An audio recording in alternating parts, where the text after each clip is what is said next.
इतिहास उस एक शख्स को याद रखता है जिसने हिम्मत से कहा था ये झूठ हो रहा है, और वो थे जस्टिस HR खन्ना। आज उस HR खन्ना की तस्वीर कोर्ट नंबर 2 में है, इन 4 शख्सों की तस्वीर नहीं। मुझे नहीं पता आज सुप्रीम कोर्ट में क्या हुआ, और सच कहूँ तो मुझे बहुत परवाह नहीं है। हम जानते हैं क्या होता है। इस बात को याद रखेगा कि जब हिंदुस्तान की जुडिशरी पर मुकदमा चल रहा था तो क्या हुआ था। जो पिछले 5 साल से इस संघर्ष में खड़े रहे हैं, इसलिए कि उन परिवारों के साथ खड़ा हो सकूं।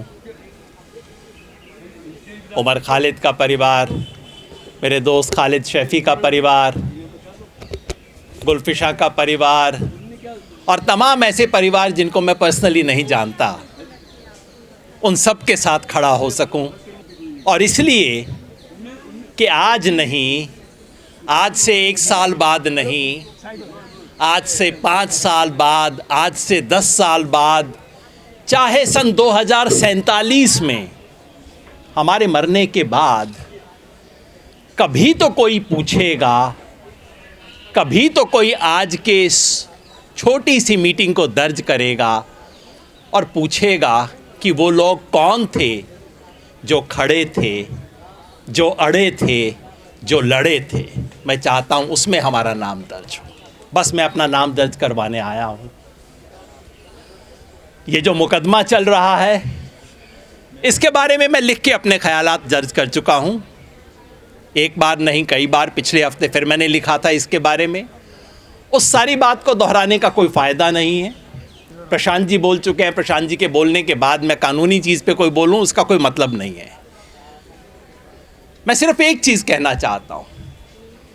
कुछ मुकदमे होते हैं जो आरोपियों के खिलाफ लगते हैं, और कुछ मुकदमे होते हैं जो कि न्यायपालिका के खिलाफ होते हैं।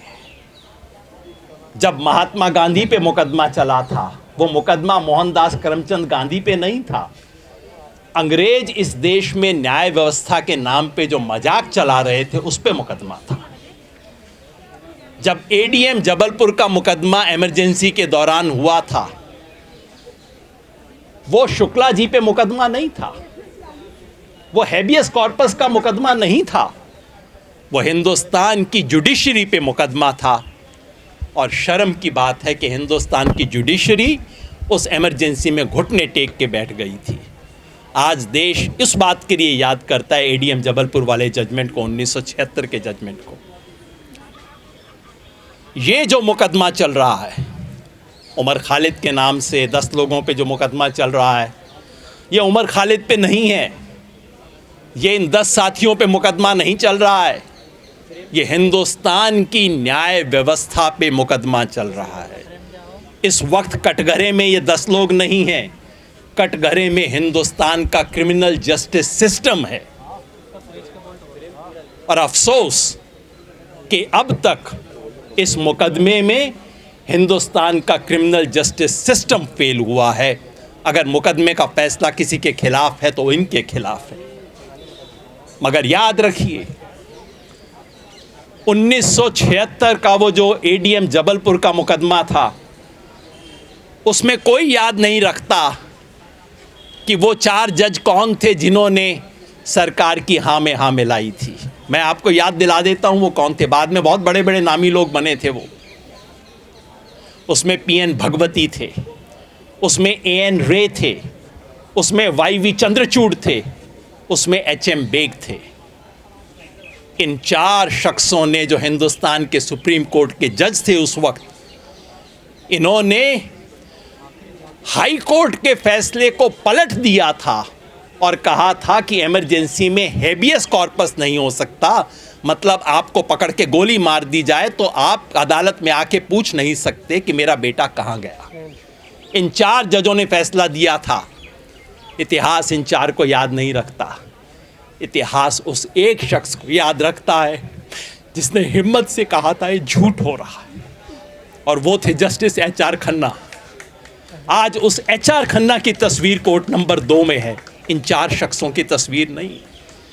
आज उस HR खन्ना की स्मृति हमारे मन में है, इस देश की आत्मा में है। इन 4 लोगों की नहीं, इन 4 में से 2 ने बाद में माफ़ी भी मांगी। भगवती ने कहा मुझे शर्म आती है, मैंने जजमेंट दिया। वाई.बी. चंद्रचूड़ ने माफ़ी मांगी बाद में, जहाँ तक मुझे याद आता है। और वाई.बी. चंद्रचूड़ के बेटे ने अपने बाप के जजमेंट को पलटा सन 2019 में। इतिहास उसे याद रखता है। इसकी भी माफ़ियाँ आएंगी। मुझे नहीं पता आज सुप्रीम कोर्ट में क्या हुआ, और सच कहूँ तो मुझे बहुत परवाह नहीं है। हम जानते हैं क्या होता है, इससे फालतू मैं नहीं कहूँगा। मगर याद रखिए, इतिहास इस बात को याद रखेगा कि जब हिंदुस्तान की जुडिशरी पर मुकदमा चल रहा था तो क्या हुआ था। तो और भाषण नहीं दूंगा।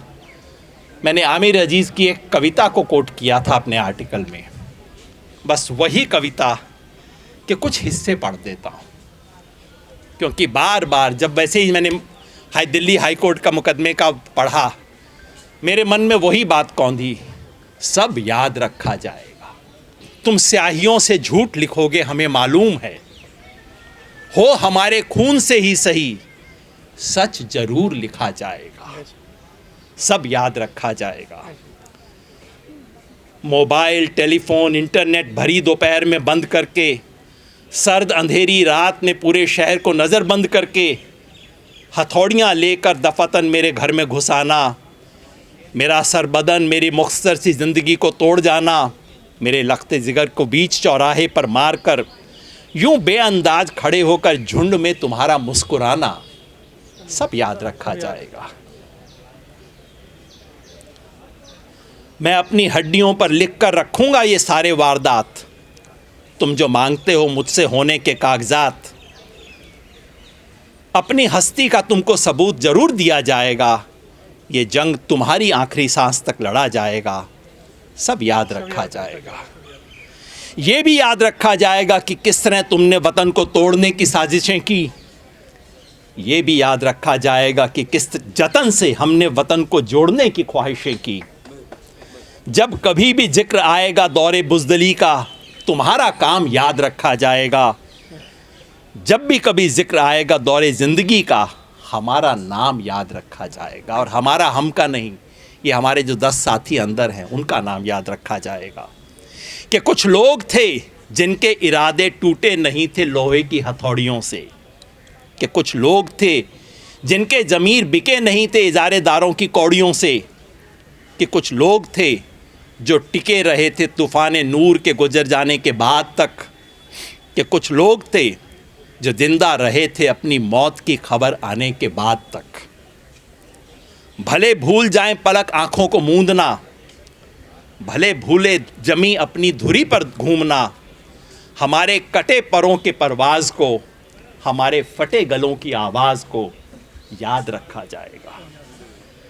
तुम रात लिखो हम चांद लिखेंगे, तुम रात लिखो हम चांद लिखेंगे, तुम जेल में डालो हम दीवार फांद लिखेंगे, तुम FIR लिखो हम तैयार लिखेंगे, तुम हमें कत्ल कर दो हम बन के भूत लिखेंगे, तुम्हारे कत्ल के सारे सबूत लिखेंगे।